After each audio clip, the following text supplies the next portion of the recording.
Oração obsessiva. Vamos. Caião, bom dia. Bom Desde dia. o ano passado eu apresentei um quadro de síndrome do pânico. Desde o ano passado eu apresentei um quadro de síndrome do pânico.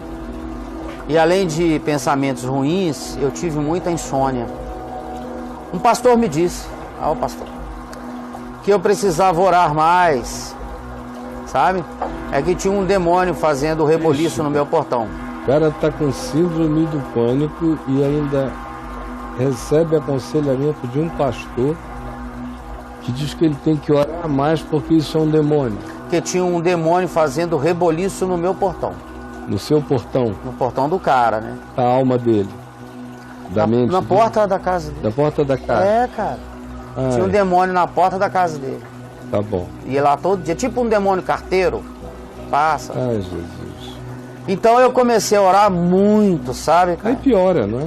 Que a oração vira obsessão. É. O cara já tem uma... Escreve aí, Gabriel, a oração como obsessão. Aí piora. Aí quanto mais o cara ora, mais assombração aparece.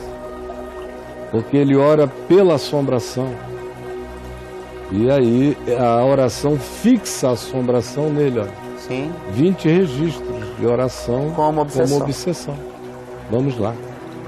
Sim. Então eu comecei a orar muito, sabe, Caio? E o pastor também colocou a mão na minha cabeça e orou. Só que teve dias que quanto mais eu orava, eu não dormia, me sentia mal. Claro. A oração com obsessão. Claro, o cara instila na mente do sujeito o medo. É, Aí ele vai dormir dizendo que hora será que o bicho vem me pegar. isso. Aí é brincar de bicho-papão com gente adulta, né? Como tem gente adulta que se sujeita ao bicho-papão. É impressionante. Porque a religião se serve do bicho-papão para lidar com essas pessoas tomadas por um infantilismo emocional e espiritual perpétuos. O cara já chega estragado, infantilizado, bobo. Aí pega um espertalhão desse, ou um ignorante desse, às vezes é um espertalhão, às vezes é um Que não sabe também. ignorante É. mesmo, é uma topeira. Às vezes o cara é até um cara legal. né? Legal, mas é uma topeirona, burro, coitado, manja. ignorante, sem claro. entendimento. E aí transfere e valida e aumenta o problema do indivíduo. Como me dá angústia de ver os milhões e milhões de seres humanos que vão ficando mentalmente piorados por causa da intervenção da religião, por causa do endiabramento de uma condição mental que não é demônio e nem é diabo, é só padecimento, fraqueza, angústia, desamparo, insegurança, medo, que precisam ser tratados na base do ser do indivíduo, no desenvolvimento de uma confiança essencial, que é a cura para tudo isso. Aí não, vem alguém de fora e diz: é o diabo. É o diabo que está na tua cabeça, te atormentando, te perseguindo, toda noite ele vai te visitar, É. deve estar chegando aí, fica de joelho orando, orando, orando, aí quanto mais o cara ora, mais o diabo ele espera, e mais impressionado ele se torna, mais autossugestionado ele se torna, mais auto-hipnotizável ele se torna pelo próprio medo. E aquilo vai só Cresce, aumenta, pirando, cara. não tem como diminuir. É um novelo crescendo ladeira abaixo, só aumenta. É. Enquanto o cara acreditar nesse conselho pastoral, sacerdotal, pentecostal, endemonial, tudo isso aí, Tudo que é terminal ele tá danado. tá não no tem, sal. não tem ajuda para ele. Você tem que parar de crer no diabo, cara. O diabo existe, mas lá para as negas dele. E ele não tem esse tamanho todo não, entendeu? Esse pessoal, rapaz, vocês fizeram o diabo se tornar um concorrente de Jesus, do tamanho de Jesus, o arqui-inimigo de Deus. O diabo não é nada. Jesus é um cisco, sabe? Diabo na minha vida é um cisco. Aquele que habita em mim, o mais valente, faz... E o diabo sai, de modo que se eu tiver algum problema na cabeça, eu nunca vou achar que eu estou endemoninhado. Eu vou procurar um psiquiatra, porque eu não sou endemoninhável. Eu sou possuído pelo mais valente. Se eu tiver algum problema neurológico, eu vou procurar um neurologista. Não alguém que expulse uma opressão de mim, porque eu não sou uma pessoa para ser oprimível, porque o mais valente me habita e a minha mente está selada nele pela fé. Agora, quem não anda com essa confiança, com essa certeza, quem não se sabe Cristo na vida, quem não se sabe Jesus na existência, fica sujeito a toda essa loucura. E os pobres dos crentes, meu Deus, eles são objeto de uso e abuso de demônios, supondo que são demônios os que cheguem para brincar com eles.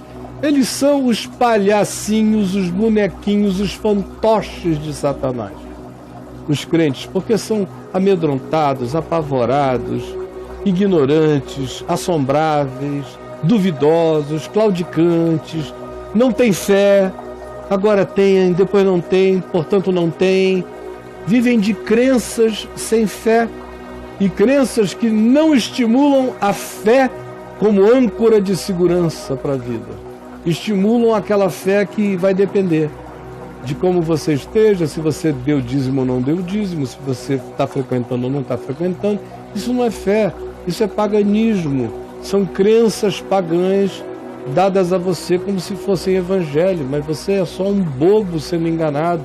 E quem fica com fragilidade mental e emocional nesse meio é um candidato enorme a exacerbar esses problemas e ampliá-los e andar na direção de que uma coisa que podia ser tratada com pequenas ajudas, diálogos ou, em alguns casos, com uma medicação para acalmar e um diálogo que chegue, uma terapia que chegue para ajudar a pessoa a se enxergar, se assumir e levantar a cabeça e entrar na santa corja que levanta e anda. Opostamente a isso, o que acontece é que o indivíduo vai ficando cada vez mais doente, mais doente. Quanto mais ora, pior fica. Quanto mais oração recebe, mais desgraçadamente oprimido se torna. Vocês não veem que é assim que acontece? Por quê? Porque não é evangelho. Vocês estão seguindo um terreiro de um Cristo doido. Mas não tem nada a ver com Jesus nem com o evangelho. Vamos lá, Bruno. Tem um demônio no seu portão. É, um demônio no seu portão. Que demônio? Cara, deve ter demônio em tudo que é lugar por aqui. Agora é problema deles, né? Tem anjo pra caramba também por aqui. Tem o que quiser ter. Eu não estou nem aí. Eu passo. Eu atropelo. Eu nem sinto, porque eu nem penso. Diabo não tem uma reflexão por dia em mim. Só se alguém vier me fazer uma pergunta. Do contrário, pode ter certeza. Se não tiver ninguém me perguntando, pode dizer: o Caio está passando esse dia sem pensar no diabo uma única vez. Caio, você já respondeu ele, ok? Só que tem uma última perguntinha que eu acho que talvez você possa... Ele continua dizendo assim: até que eu resolvi descansar em Deus, pois Ele conhece o meu coração. Ele foi e parou de fazer essas orações. Procura o mais valente para ele aí, Gabriel. Então eu fui me acalmando, sabe, Caio? E não orava tanto pelo assunto. Aí ele faz duas perguntas. A primeira você já respondeu ela legal, que é assim: ó, Caio, por que às vezes quanto mais oramos, parece que a situação complica? É a questão da obsessão. Respondi, vai lá, oração. Já respondeu. Aí a segunda: isto é provação de fé, Caio? Também escreve a diferença entre tentação e provação. Mas veja lá, Gabriel, volte aí, por favor, meu filho. Olha aí, o mais valente. 58. Se você, pela fé, sabe que é habitado pelo mais valente, acabou a conversa, filho. Acabou a conversa. Você entendeu? Só existe esse papo porque vocês não têm segurança de serem habitados pelo mais valente.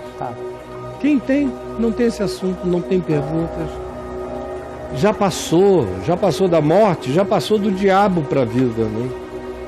Eu sou o problema do diabo, o diabo não é o meu problema. O meu problema sou eu mesmo, é a minha carne.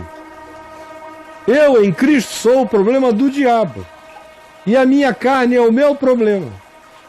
A única chance que o diabo tem em mim é através da minha carne. Se eu der espaço para ele, através da escolha carnal. Mas se eu continuar andando no amor, na verdade, na justiça, com a mente posta em Jesus, ele não tem nenhum acesso a mim. Nele eu não penso. A carne, eu a mortifico e peço graça a Deus para mortificá-la todo dia em Cristo. Então eu reconheço que o meu pior inimigo é a minha carne e que o diabo passou, assim como a morte passou. E o diabo só terá acesso a mim se eu o alimentar, se eu o chamar, se eu abrir a porta, se eu servir a ele aquilo que ele adora comer. Se eu fizer esse tipo de invocação através de ódio, de ira, de inveja amargurada, de raiva guardada, de arrogância e soberba, de malícia, de infidelidade, aí eu estou invocando o mal. Estou invocando.